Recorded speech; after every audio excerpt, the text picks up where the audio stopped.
Weekdays at 12. The Nightbeat starts right now.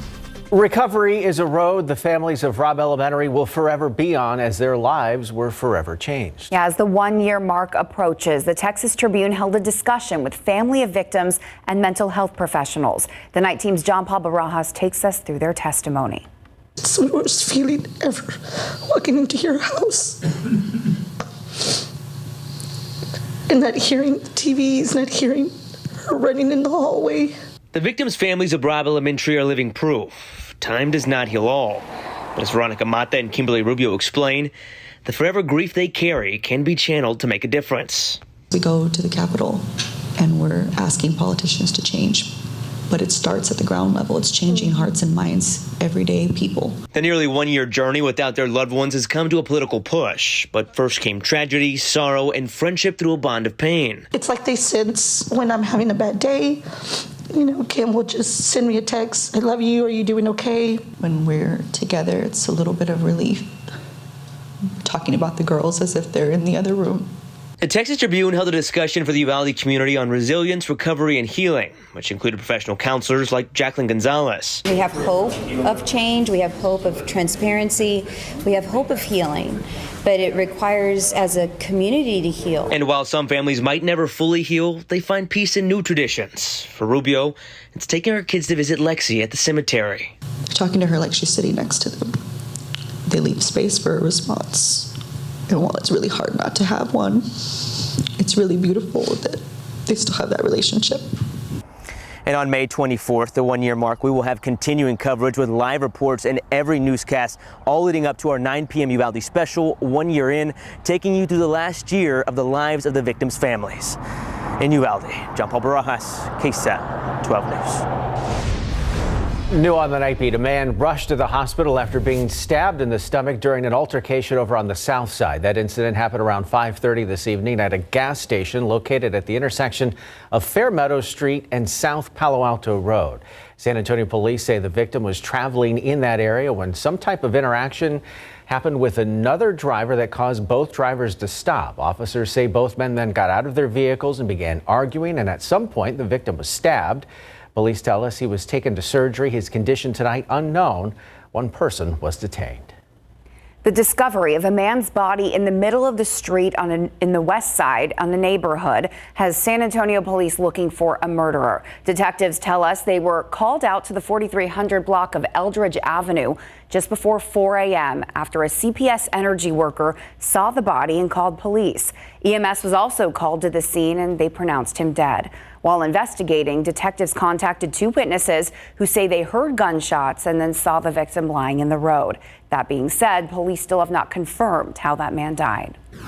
Multiple 911 calls lead officers to a man with multiple gunshot wounds. It happened a little before 1 a.m. when police arrived to a neighborhood pool on Shanefield Road near West Loop 1604. Investigators say several people were applying pressure to the victim's wounds. He was then taken to the hospital in critical condition. Police say witnesses gave conflicting stories or just didn't see what happened. The shooter has not yet been arrested. Was it intentional or just an accident? That's the question San Antonio police are trying to answer after a gun goes off and one person was hit in the chest. Police officers arrived at an apartment complex in the 4000 block of Gardendale. They find one person with a gunshot wound to the chest there. Investigators at the scene said it's unclear right now exactly what led up to that shooting, but say they know two juveniles were involved and they believe they had access to a gun. The condition of the victim has not yet been released. SAPD investigators are still searching for those responsible for the killing of Chelsea Eccles. She was shot to death while sitting in her car with an acquaintance. SAPD and Crime Stoppers tonight asking for your help. Police say back on March 27th of this year, the 28-year-old was meeting with the acquaintance at the Judson Meadow Apartments on Judson Road. Detectives say several gunmen approached the vehicle and began firing into the car. Eccles died at the scene. The acquaintance was also hit by the gunfire and taken to the hospital. Police say the suspect sped off in a silver-colored sedan. Anyone with information on this case should call Crime Stoppers. Their number 210-224-7867. Police also need your help finding the driver that failed to stop and help a motorcyclist after a crash. According to police, the motorcyclist was behind the Toyota Camry on Highway 90 back in March. They were both driving fast when the Camry hit the brakes, causing the motorcyclist to crash into the back of the car, then hit the center protective cable dividing the highway. The motorcyclist suffered severe injuries, including losing a leg. The Camry did not stop to help after the crash. If you have any information on the incident, call Crime Stoppers at 210-224-STOP. 1 in 5 teenagers here in San Antonio are having mental health problems, and they don't know where to turn for help. A teen mental health survey launched last year by the San Antonio Youth Commission revealed those staggering stats. The Night Team's Camelia Juarez tells us how young adults across San Antonio are taking charge and sharing potentially life-saving local resources. And today we belong to one another in the fight against youth mental health infirmities. Let's clap it up one more time.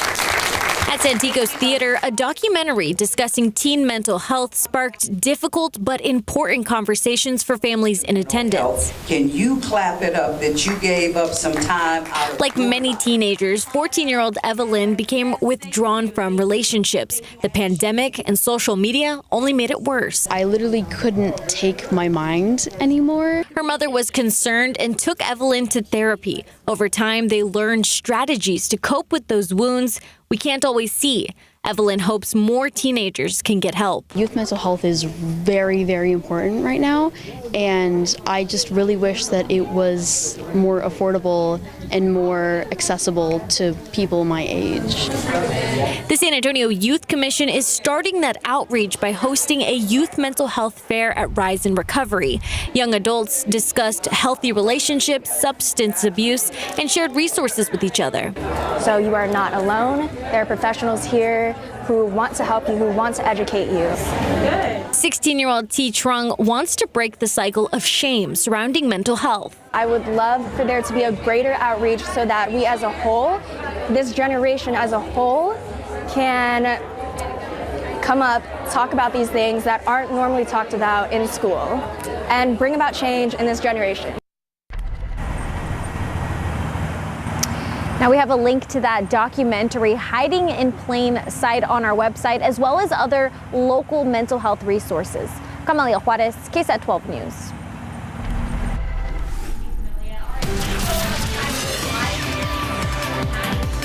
A few breaks in the cloud cover out there earlier this evening.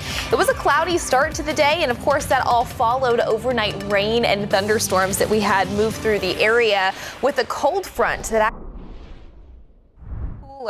as well. Now, we were pretty dry out there this evening.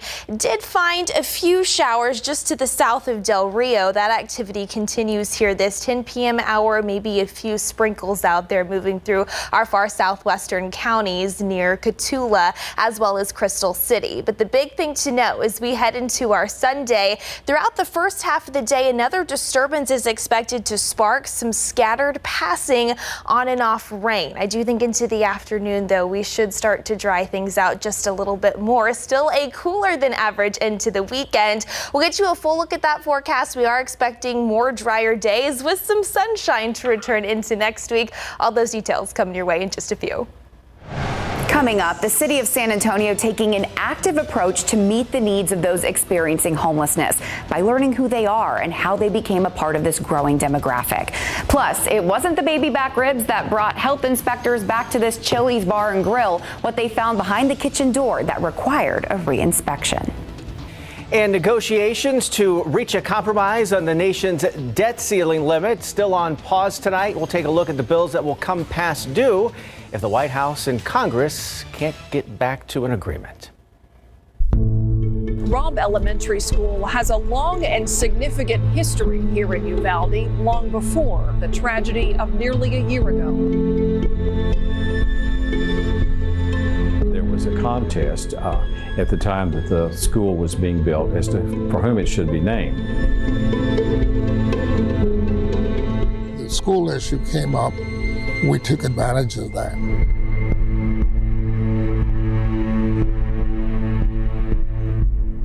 My best friend was out there walking, and I did not know why.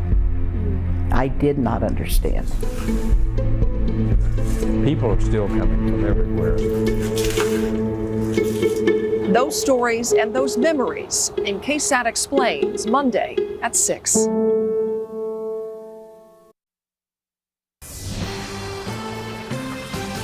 The showdown over our nation's $31.4 trillion debt continues. Less than 2 weeks to go until the U.S. may not be able to pay its bills. Now, if the U.S. were to default, there would be economic consequences and millions of people could potentially lose their jobs. ABC's Phil Lipoff reports sources say there are no meetings scheduled right now between the White House and GOP negotiators.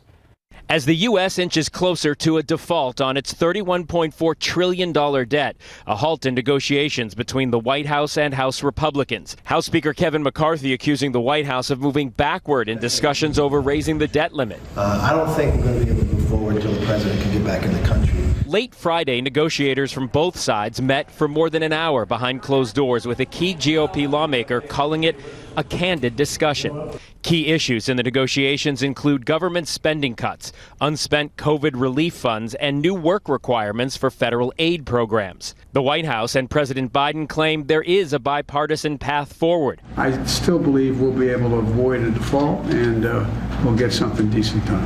House Speaker Kevin McCarthy says a deal needs to be reached this weekend in order to pass legislation through the House and Senate before June 1st. That's when Treasury Secretary Janet Yellen warns the government could run out of money. The bills due that day include $47 billion for Medicare, $12 billion for veterans benefits, and $10 billion for military pay and retirement. The topic of the debt limit, a subject of interest at the G7 summit in Japan. This is not generating alarm or a kind of vibration in the room. I would just say that the countries are keenly interested in what is a significant story, and the president has been able to tell them, that he believes that we can get to a good result here.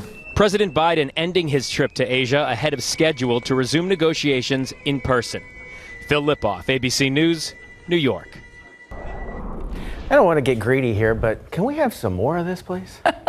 This weather is amazing. And not only that, we've had so much rain over the past couple of weeks. It has been so wonderful to see improvements in the drought monitor, and we'll show you all of that coming up in the next half hour. But yes, we were able to tack on to the existing rainfall totals that we had in place since April and into the first half of May last night, as we did see some pretty noisy thunderstorms push across portions of south central Texas, all as a cold front started to work its way into the area, which of course is one of the reasons why today, yes, was so enjoyable out there with below average temperatures this afternoon. 0.31 over at the airport. Check out Hondo and Uvalde, though, the Highway 90 corridor west of town, really able to cash in on some more needed rainfall, over 2 inches in both locations. 1.21 in Tilden, 0.21 in Kennedy, 0.14 in Gonzales, and as we zoom this in closer to San Antonio, pretty good totals in Bexar County. Check out Lytle, over 3 inches of rainfall were found with that activity. Now, we have since really quieted things down across a good portion of the area tonight, but we are not finished with the rain chances. In fact, as we head into specifically the first half of the day tomorrow, some scattered rain, a couple of isolated thunderstorms do look to be possible. Again, especially throughout the first half of the day, some of that could linger into the early afternoon hours, but I think by the middle to later portions of the afternoon, a drying trend should take over. So it's not going to be a complete washout of a day here in San Antonio. But I want to show you the setup, and then we'll get into the future cast, depicting what the radar could look like here over the next 24 hours. There's that front that has pushed through our area, sparking up a broken line of rain and storms, all thanks to this area of low pressure that's approaching the New England states there tonight. Back here at home, we've got high pressure off to our south, low pressure off to our west. So that means southwesterly flow is in place in our atmosphere. So with additional pockets and pieces of energy floating across the Lone Star State, yet another disturbance moving in, that is what's going to spark up that scattered rain chance as we head into the back half of the weekend. So let's go ahead and time this out here on your future cast. You can see overnight and by wake up time Sunday morning, this is 7 a.m., especially across our far southwestern counties and closer to the Rio Grande, we start to see some of that scattered rain develop. That will try to work its way farther up to the northeast throughout our Sunday morning, and then then this evening's data does suggest that we could find some lingering on and off pockets of rain continue into the early afternoon hours before you see by late afternoon and into tomorrow evening, we do start to dry things out. Don't get locked in on exact totals and exact locations here with the rainfall potential by the time all is said and done tomorrow, but generally across our far southwestern counties, up to half an inch, even 3/4 of an inch certainly possible under some heavier downpours. So we will continue to keep eyes on that before the weekend is done.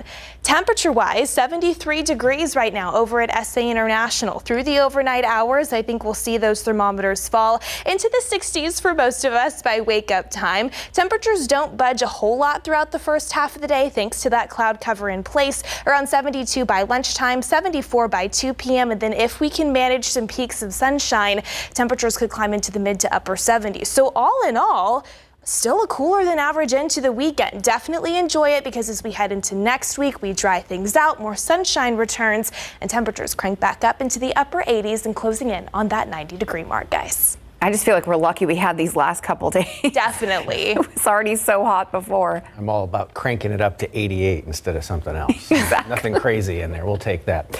All right, Andrew, sometimes if you want to be the champs, you got to beat the champs. That's right. East Central softball was down 6-1 in game 1 a couple days ago. Since then, they've won 2 straight games and knocked out O'Connor. When we come back, we'll recap their thrilling extra inning victory this afternoon and talk about the entirety of the regional finals. Plus, O'Connor baseball tries to keep their season alive. Got some highlights from there as well next.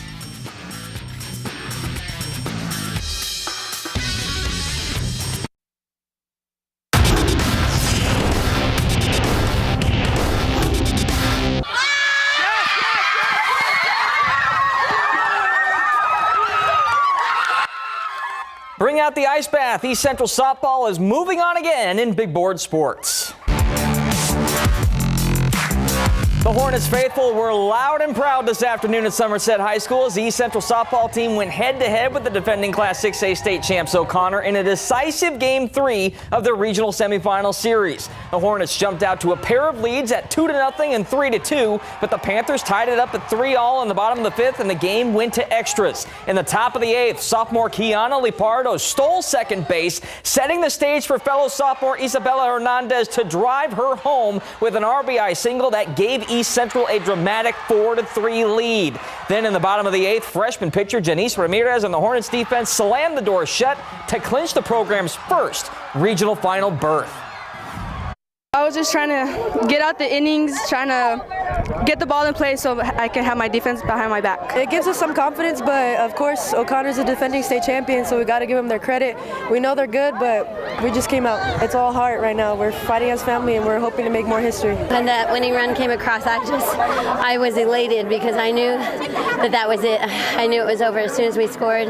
I knew O'Connor is so tough, and they're just such a great team. They've been a great team, and I just so proud of our kids because we're a great team too, and our kids have worked so hard, and they deserve it. Always great to see the coach get the ice bath there. East Central will face San Benito in the Class 6A regional final next week. Canyon softball pitched their tickets to the Class 5A regional final last night with a 1-game demolition of Corpus Christi Flower Bluff. D.D. Baldwin crushed a 3-run homer in the victory. Next up, the undefeated Cougarettes will take on Smithson Valley, who defeated Mercedes in a 3-game series this evening. The Bernie softball team had the weekend off. They already clinched a berth in the Class 4A regional final on Thursday night with a 7-2 victory over Alice. This marks the second time the Greyhounds have advanced this far in the playoffs in the last 3 years. How does that feel? It's just been amazing. Like all 4 years, we didn't have a freshman year, so us coming off strong our sophomore, junior, and senior year has been just amazing.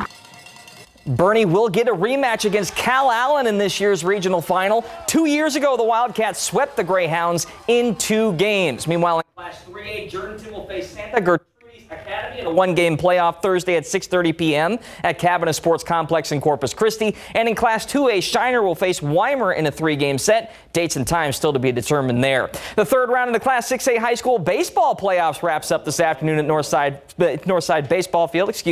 O'Connor facing elimination in Game 2 against Eagle Pass. Panthers threatening in this one in the bottom of the first with a runner on third. Dylan Lopez slaps one right side. Second baseman makes the easy play, but Isaac Hernandez scores and OC strikes first. They go up 1-0. Eagles respond in the top of the third. Izar Mauricio puts a charge into deep right. That slips over the fielder's glove and heads to the wall. 2 runs will score as Mauricio races into third with a triple. That is the 4th straight hit of the inning as Eagle Pass goes up 3-1. They go on to win it 6-1, ending O'Connor's season. On the other side of the Class 6A bracket, the Johnson baseball team punched their own tickets to the regional semifinal with a 7-1 victory over Lake Travis this afternoon. The Jaguars win the series 2-1 and advance to face FAR San Juan Alamo next week. In college baseball, Trinity did drop their first game this afternoon, but the Tigers bounced back and crushed Cal Lutheran 11-2 in Game 2 to advance to tomorrow's regional championship. They need to beat the hosts East Texas Baptist twice to advance to the Super Regional. Coming up later in sports, UTSA baseball wrapped up their regular season today. Where do they sit heading into the Conference USA tournament next week? We've got that and a lot more highlights left to get to. A lot more action on the diamond. Thank you. You got it. All right, straight ahead, taking count of how many people in our city are living without shelter. The results of the city's annual count is in. We break down the numbers and tell you what surprising trends they reveal. This isn't you guys, 1305? What is this? Oh, we changed the name. And a Southside Mexican restaurant gets a new name and new owners after failing a health inspection. What the new owner told me when she took me behind the kitchen door.